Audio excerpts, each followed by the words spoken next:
நம்ம தமிழ்நாடு அரசு போலி பதிவுகளை தடுக்கணுங்கிற எண்ணத்துல செக்ஷன் 34C அப்படிங்கிற ஒரு புதிய ஆக்டை கொண்டு வந்தாங்க. அது என்னன்னா, ஒரிஜினல் டாக்குமெண்ட் இல்லைன்னா ரெஜிஸ்ட்ரேஷன் பண்ண முடியாது அப்படிங்கிற ஆக்டை கொண்டு வந்தாங்க. இதனால நிறைய பேரு கஷ்டப்பட்டாங்க. இதை எதிர்த்து தனி நபர்களும் சரி, ரியல் எஸ்டேட் அதிபர்களும் சரி, இன்னும் பல பேரு உயர்நீதிமன்றத்துல வழக்கு தொடர்ந்தாங்க. இதை கருத்தில் கொண்ட நம்மளுடைய மாண்புமிகு உயர்நீதிமன்றம் இந்த சட்டத்தை எதிர்த்து ஒரு அதிரடி தீர்ப்பு வழங்கியிருக்காங்க. அது என்னன்னா, பத்திரப்பதிவு அப்படிங்கிறது ஒரு டாக்குமெண்டோடைய உண்மை தன்மையை பொது வெளியில பதிவு பண்ற நடைமுறை தானே தவிர அது ஒருவருடைய சொத்தின் மீது உள்ள உரிமையை தீர்மானிக்கிற இடம் கிடையாது அப்படின்னு நம்மளுடைய உயர்நீதிமன்றம் ஒரு அதிரடியான தீர்ப்பு கொடுத்திருக்காங்க. இது மூலியமா நம்மளுடைய ஒரிஜினல் டாக்குமெண்ட் இல்லைன்னாலும் நம்மளால நம்மளுடைய சேல் டீடை ரெஜிஸ்டர் பண்ணிக்க முடியும். அது எப்படின்னு பார்க்கலாம். அதாவது ஃபர்ஸ்ட் உங்களுடைய ஒரிஜினல் டாக்குமெண்ட் மிஸ் ஆயிருந்துச்சுன்னா நீங்க என்ன பண்ணணும்னா,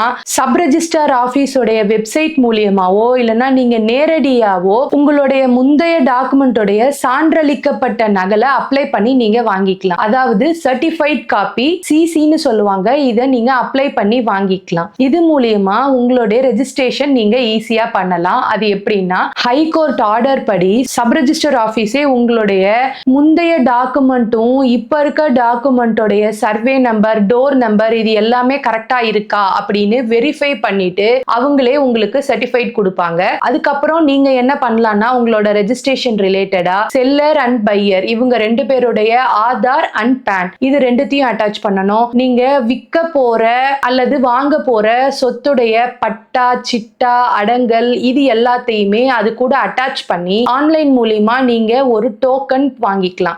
சோ இனிமே உங்களுடைய டாக்குமெண்ட்டுக்கு ஒரிஜினல் டாக்குமெண்ட் இல்ல அப்படின்னு சொல்லி எந்த ஒரு சப் ரெஜிஸ்ட்ராரும் உங்களுடைய ரெஜிஸ்ட்ரேஷனை கேன்சல் பண்ண முடியாது. நீங்க சிசி மூலியமா ஈஸியா உங்களுடைய ரெஜிஸ்ட்ரேஷனை கம்ப்ளீட் பண்ணிக்கலாம் சட்டப்படி. இந்த வீடியோ உங்களுக்கு யூஸ்ஃபுல்லா இருந்ததுன்னா ஃபாலோ பண்ணிக்கோங்க, ஷேர் பண்ணிக்கோங்க. எங்களோட யூடியூப் சேனல் துவாரகா லா அசோசியேட்ஸையும் சப்ஸ்கிரைப் பண்ணிக்கோங்க. தேங்க்யூ.